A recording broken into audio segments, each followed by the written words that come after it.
Hey, what's going on, everybody? Stan Rada with you again, hoping to encourage you out of a passage of Scripture from the book of Matthew, beginning in verse 22. Before we dive into the Scripture, I want to ask you a question. By nature, by your own personal nature, are you more of a risk taker, or are you maybe someone who's a bit more risk adverse? You'd prefer to be more comfortable, a little bit more secure, a little bit more safe.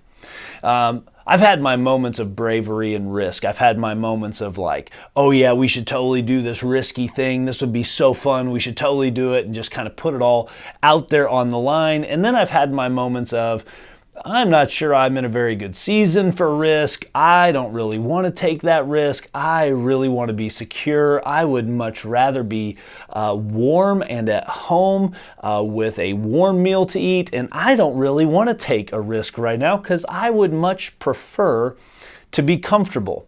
There's something in there for us as we look at this story from Matthew chapter 14, starting in verse 22, because I bet you can kind of relate with one or those two images. But then we look at followers of Jesus, and especially here in Matthew, we get an example of what it looks like to follow Jesus, and with a little bit of risk involved, and something that I don't know that I've ever quite noticed before until recently. So I want to read for you Matthew chapter 14. I'm going to read for you the whole story beginning in verse 22. Immediately Jesus made the disciples get into the boat and go ahead of him to the other side while he dismissed the crowds. This is coming off of Jesus feeding 5,000 people with 5 loaves and 2 fishes, and he sends his disciples ahead and he's sending the crowds home. After dismissing the crowds, he went up on the mountain by himself to pray. Well into the night, he was there alone. Meanwhile, the boat was already some distance from land, battered by the waves because the wind was against them. The disciples aren't making much progress. They're out in the middle of the sea and they're kind of stuck. Jesus came to them walking on the sea very early in the morning. We know this is about between 3 and 6 a.m. when Jesus comes walking to them on the sea. When the disciples saw him walking on the sea, they were terrified. "It's a ghost," they said, and they cried out in fear. Immediately Jesus spoke to them, "Have courage, it is I. Don't be afraid." "Lord, if it's you," Peter answered him, "command me to come to you on the water." Jesus said, "Come." Climbing out of the boat, Peter started walking on the water and came toward Jesus. But when he saw the strength of the wind, he was afraid, and beginning to sink, he cried out, "Lord, save me." Immediately Jesus reached out his hand, caught hold of him, and said to him, "You have little faith. Why did you doubt?" When they got into the boat, the wind ceased. Then those in the boat worshipped him and said, "Truly you are the Son of God." Now, there's something in here that I just noticed recently that I don't know that I've ever noticed before in the story. And it's the question to Jesus from Peter, the statement from Peter to Jesus before Jesus calls Peter to walk to him on the water. Jesus is walking on the water, the disciples see him, and their initial reaction is, this is a ghost. There's no way somebody is out here on the water in the middle of the night walking in a storm. Like, that's not possible. That's an impossible thing. The only way somebody's out here walking on the water in the middle of the sea, in the middle of a storm, is if it's a ghost. That can be the only conclusion. And Jesus says, take courage, have courage, it's me. It's Jesus. You don't need to be afraid. And now there's something that I notice with Peter that happens in verse 28. "Lord, if this is you." Peter answered him, "Command me to come to you on the water." Peter, first and foremost, has to be where Jesus is, no matter what. He has to experience Jesus no matter the consequences, no matter what may come, even if it means taking on the impossible. Peter wants to be a part of it. He says, "Command me to come to you on the water." Jesus, I want to experience you so much, so desperately, that I am willing to do the impossible. Call me to the impossible. Call me to the risk. Call me to what I can't do on my own. And man, that's a prayer that sometimes is really uncomfortable to pray. Father, call me to the impossible. Call me to these crazy depths of risk. Even if it means walking on water, Jesus, command me to come to you. And I will go to be with you where you are, no matter what, because I have to experience you.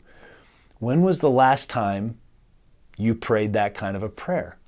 Jesus, no matter what it takes, no matter where you are, no matter what it's going to cost me, command me to come to you, even in the impossible, and I will come to you. So Peter has to experience Jesus no matter the cost. And he says, Jesus, command me to come to you. And Jesus responds in verse 28 or 29, okay, come on out onto the water. And climbing out of the boat, Peter started walking on the water and came toward Jesus. Peter experiences the impossible. We don't walk on water. The only way you walk on water, especially in the sea, in the middle of a storm, is by miracle, is by some supernatural power that allows you to do that. And Peter's willingness and desire and desperation to be with Jesus no matter the cost, to be and to experience Jesus where he is, in that moment, Peter now is able to experience the impossible. If you want to experience the impossible, you have to go out to where Jesus is. Man, this is such a stark contrast to me and how I follow so often.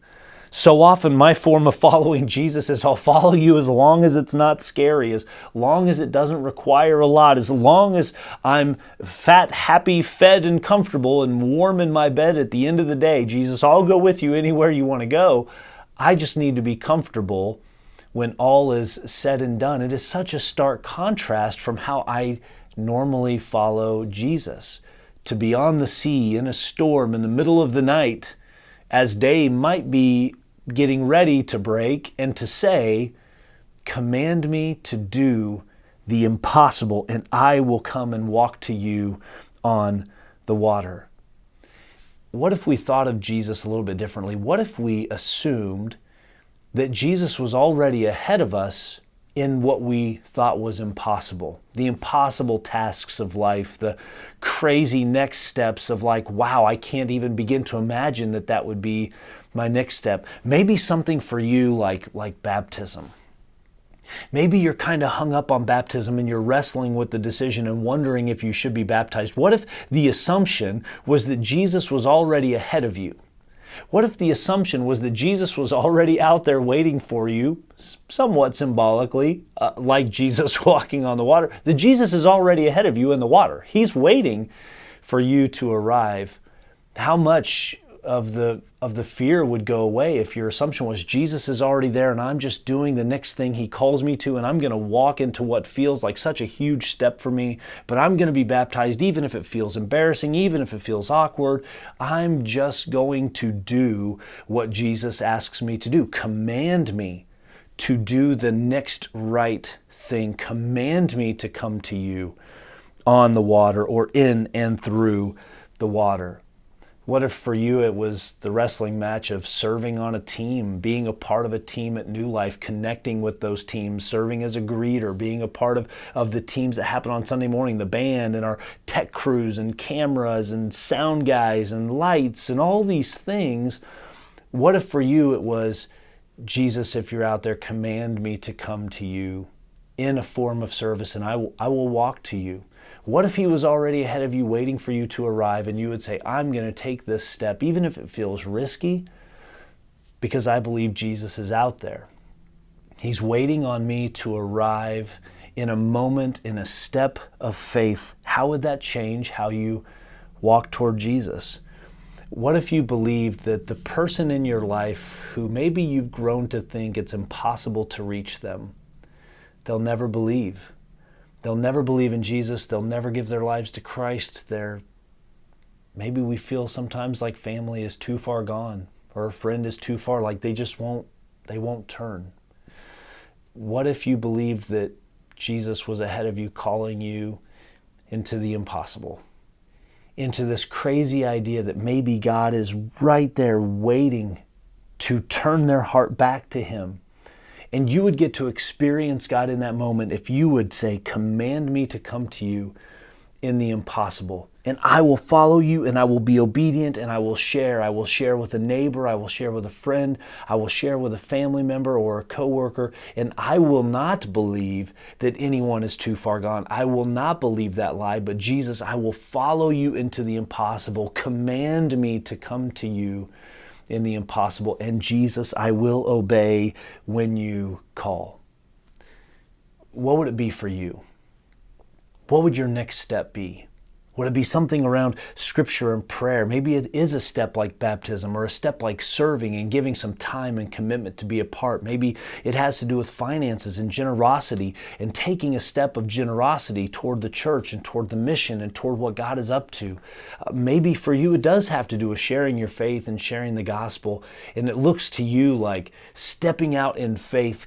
Jesus, command me to come to you out in what feels so impossible to reach a friend or a neighbor or a coworker. What if you simply took the step, took the risky step, and asked Jesus to call you into the impossible, and you were to begin to walk to Him and experience what Peter experiences? He experiences the impossible.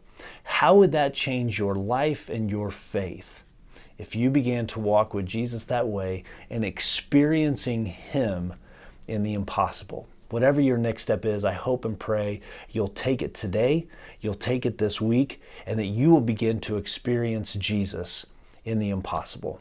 Hope this encourages you guys this week.